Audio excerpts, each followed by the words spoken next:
प्यारे बच्चे, 8th class आप तो संस्कृत पढ़ के आए होंगे सभी। आप क्योंकि संस्कृत 6th क्लास में शुरू हो जाती है तो आपने 6th 7th में संस्कृत पढ़ ली होगी। आपको पता होगा कि संस्कृत में क्या क्या होता है, कैसे पढ़ना होता है।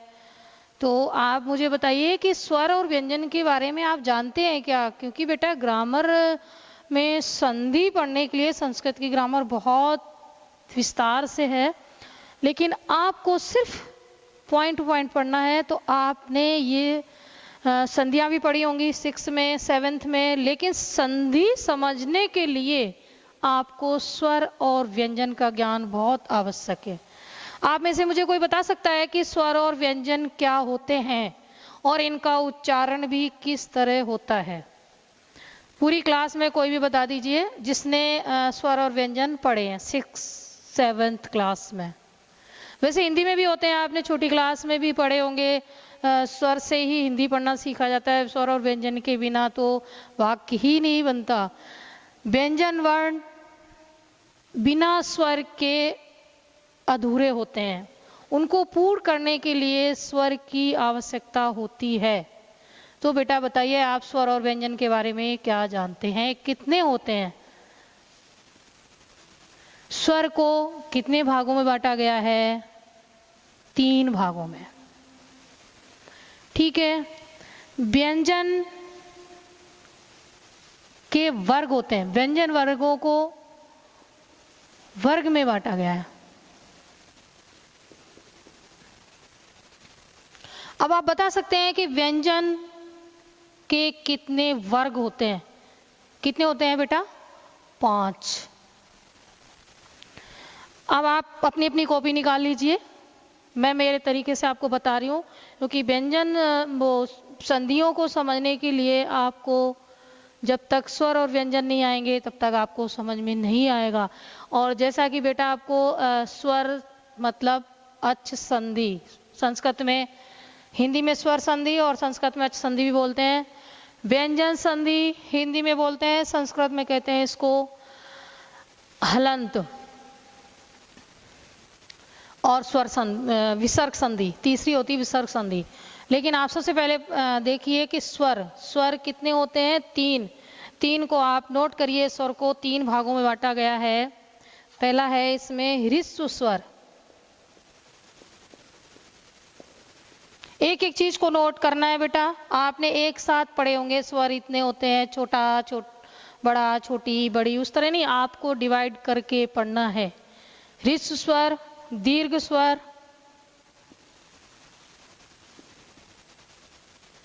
और संयुक्त स्वर।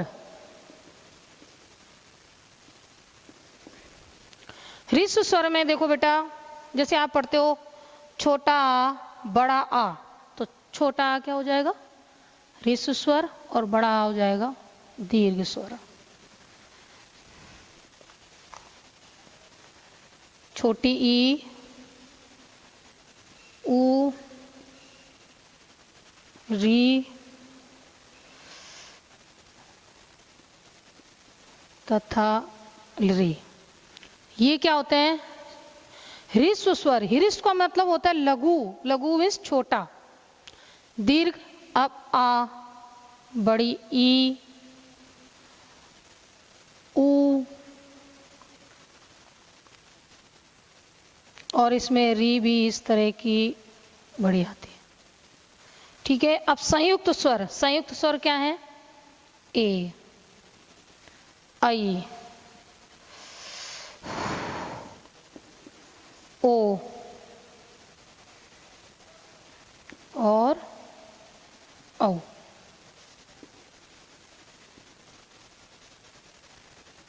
ह्रस्व स्वर, दीर्घ स्वर और संयुक्त स्वर। ठीक है बेटा। अब ये टोटल कितने हो गए? इनको अपन टोटल करते हैं तो ये हो जाएंगे 13। कोई 11 भी मानता है, 12 भी मानता है, और कोई 13 भी स्वर मानते हैं। स्वर के संबंध में एक मत नहीं है और बुक्स में भी अलग अलग मिल सकता है, इसलिए सभी सही है, गलत कुछ भी नहीं है। और शुद्ध जो है वो 13 स्वर होते हैं।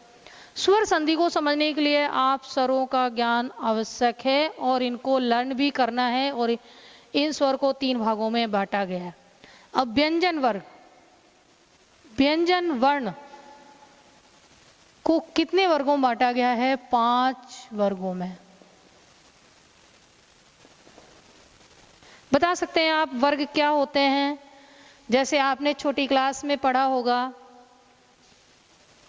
कै वर्ग, वर्ग के नाम से नहीं पढ़ा होगा, वैसे पढ़ा होगा कैसे कबूतर, खैसे खरगोश, गैसे गमला, घैसे घड़ी। इस तरह जो आपने पढ़े हैं तो इन्हीं को संस्कृत में वर्ग के नाम से भी जाना जाता है। कै वर्ग में क्या लिखोगे बेटा आप? कै, खे, गे, घे और ये, ठीक है। चै वर्ग,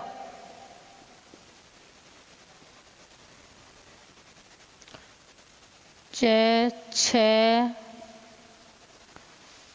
जय, जय और ये। आप सभी इसको साथ साथ उतारते जाइए। तीसरा, अब तीसरा देखिए इसमें टै वर्ग। अब आप टै वर्ग में लिखिए टै से टमाटर,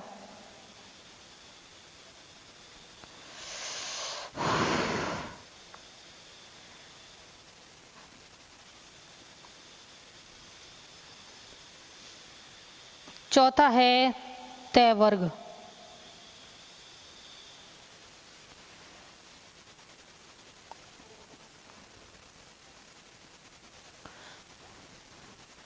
ये आपने पहले भी पूर्व क्लास में पढ़े होंगे, लेकिन इनको अब पढ़ना किस तरीके से है कि इनको वर्ग में बांटना है। तै वर्ग में ते, थे, दे, धे और ने। पांचवा है इसका पै वर्ग। पै वर्ग में है पै, फे, बै, भै और मैं। हो गए बेटा। अब ये 5 वर्ग होते हैं। व्यंजन संधि को समझने के लिए आपको इन 5 वर्गों का ज्ञान अति आवश्यक है, क्योंकि जैसे कि व्यंजन संधि का नाम ही व्यंजन या हलंत, तो आपको उसके लिए व्यंजन वर्णों का ज्ञान नहीं होगा तो आप व्यंजन संधि नहीं समझ सकते। इसके अलावा इसमें कुछ होते हैं अंतस्थ वर्ण।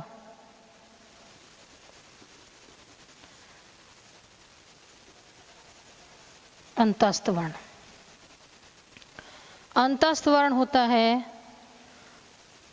ये, रे, ले और वे।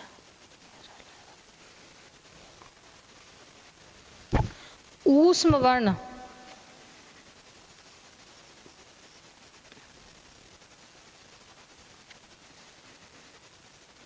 अब देखो बेटा ऊष्म वर्ण में तीनों ही सकार आ जाते हैं, जैसे कि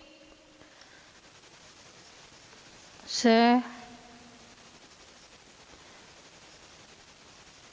और है।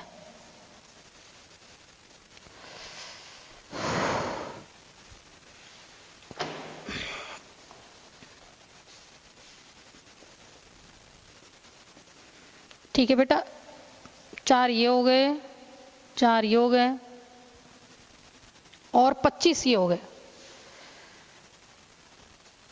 5 इनको पांचों को मिलाने से 25 वर्ण हो गए व्यंजन वर्ण। ठीक है, अब 25 प्लस 8 ये कितने हो गए? 25 और 33। तो व्यंजन वर्ण कितने हो गए बेटा? 33।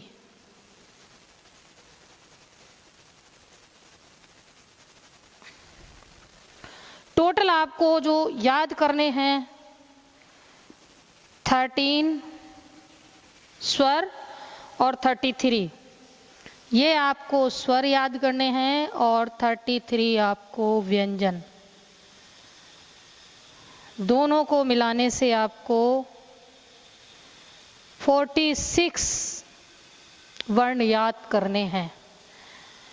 ये आप याद लर्न कर लोगे तो आपको संधि बड़े आराम से समझ में आ जाएंगी और आप किसी को भी समझा सकते हैं।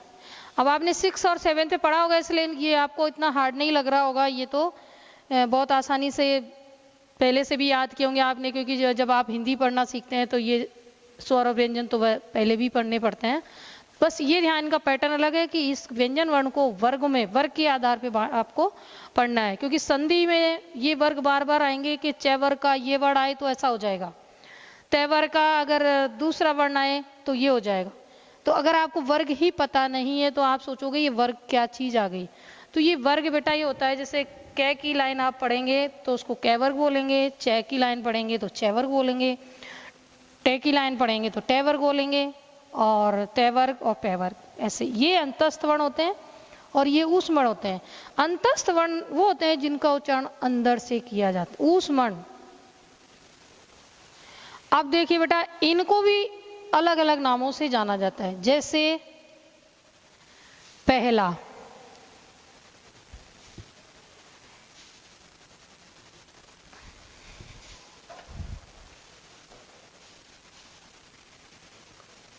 एक, दो, तीन, चार, पाँच। अब इसमें क्या होता है कि बेटा जैसे प्रत्येक वर्ग का, पहले आप इसको फटाफट उतारिए फिर मैं लिखूं। प्रत्येक वर्ग का पहला और तीसरा वर्ण अल्प प्राण के नाम से जाना जाता है। दूसरा और चौथा वर्ण महाप्राण के नाम से जाना जाता है। ये चीज आपके लिए नया वर्ड आया होगा, क्योंकि ये 6 और 7 में नहीं होता है। तो आपको ध्यान रखना है, अगर आपने वर्ग को याद कर लिया, अच्छे से आपने लर्न कर लिए, आपको ये पता है अंतस्थ वर्ण क्या है, ऊष्म वर्ण क्या है, ये भी आपको पता हो गया। अब इनको, इनमें भी कुछ छुपी हुई हैं अच्छाइयाँ कि क, ख, ग, जिसका उच्चारण बड़ी आसानी से किया जाए। जैसे अपन पढ़ते हैं क, कितनी सरल से बोल दिया क्या। अब आप बोलते हैं ख, कुछ मेहनत करनी पड़ती है, तो वो क्या होते हैं महाप्राण। जैसे पहला और तीसरा ये हो गया आपका अल्प प्राण।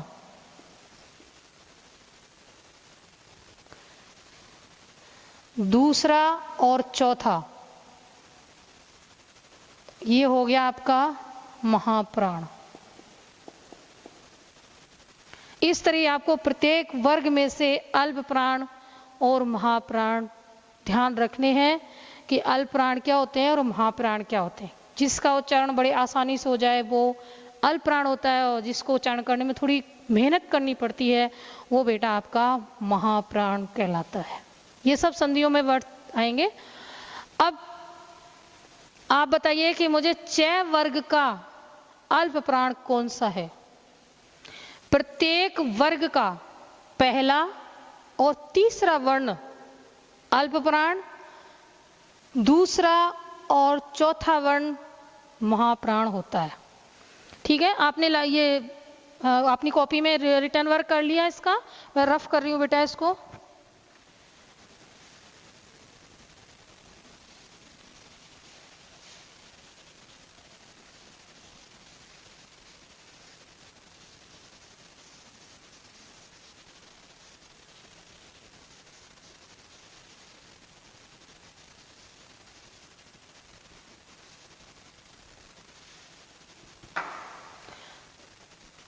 अब देखो मैं आपको बता रही हूं प्रत्येक वर्ग का, वर्ग कितने हो गए 5, क से लेके और पै तक। समझ रहे होंगे आप क्या लिख रही हूं मैं। वर्ग होते हैं 5, कहां से होते हैं, क से लेके पै वर्ग तक। ये क से लेके पै वर्ग तक आपके 5 वर्ग हो गए। 1 2 3 4 5, बहुत ध्यान देना बेटा। 1 2 3 4 5 वर्ग हो गए। कै से पै तक, ठीक है। प्रत्येक वर्ग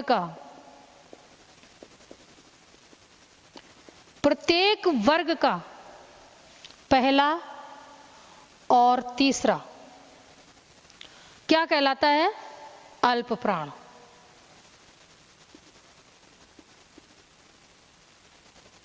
बताइए बेटा क्या कहलाता है? अल्प प्राण। प्रत्येक वर्ग का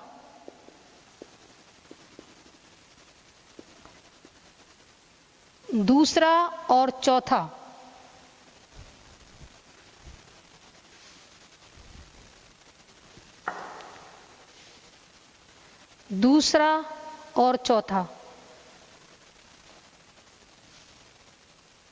चौथा वर्ण क्या कहलाता है? महाप्राण। क्या कहलाता है? महाप्राण। आ रहा है बेटा समझ में? थोड़े ये नए वर्ड्स हैं इसलिए घबराने की कोई बात नहीं, आपको बहुत सरल तरीके से ही बता रही हूँ कि पहला आपके सामने सारणी लिखी हुई है, आप आराम से कर सकते हो। अब प्रत्येक वर्ग का, तो जैसे कै वर्ग का अल्प प्राण क्या हो गया? पहला अल्प प्राण क्या हो गया? कै और गे, ठीक है। च वर्ग का अल्प प्राण क्या होगा बेटा? च वर्ग का क्या होगा? च और जय।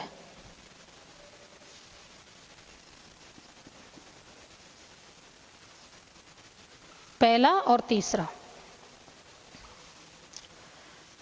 टे वर्ग का अल्प प्राण, टे वर्ग है आपका ये, इसमें पहला क्या है? टे और ये डे।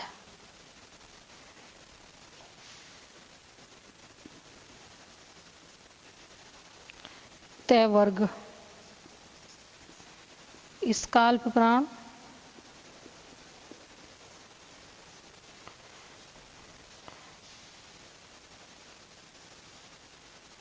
ते और दे।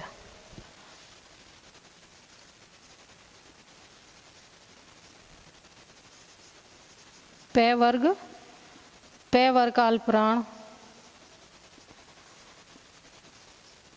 पहला और तीसरा क्या है पे वर्ग में? ये बे।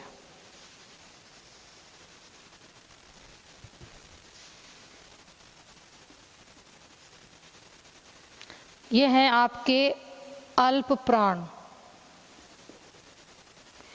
इसी तरह आपको महाप्राण अपनी कॉपी में करने हैं। महाप्राण का मतलब है, जैसे मैंने अल्प प्राण आपको करके बताए हैं कि पहला और तीसरा वर्ण अल्प प्राण कहलाता है प्रत्येक वर्ग का, दूसरा और चौथा वर्ण महाप्राण कहलाता है। तो इसी तरह आप दूसरा और चौथा वर्ण देखिए। दूसरा वर्ण जैसे कै वर्ग में ख है और ये घ है, तो ये दुख है और घ इसका महाप्राण हो जाएगा। ये चीज बेटा आप अपनी कॉपी में खुद सेल्फ करेंगे, क्योंकि आप 8th क्लास के हो, आपको समझ में आ गया होगा कि महाप्राण क्या होते हैं। इसके अलावा प्रत्येक वर्ग का पांचवा वर्ण, सभी को दिख रहा है पांचवा वर्ण, ये देखिए इधर अनुनासिक होता है। अनुनासिक में जिसका उच्चारण मुख और नासिका से किया जाए।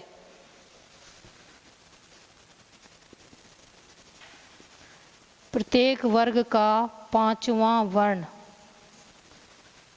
अनुनासिक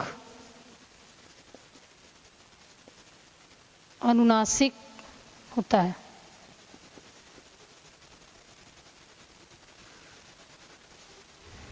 जैसे कै वर्ग का अनुनासिक वर्ण ड़ है, च वर्ग का ये है, तय वर्ग का ड़े, टे वर्ग का तय वर्ग का न और पे वर्ग का मैं। अब मैं यहां लिख देती हूं सबका अनुनासिक वर्ण।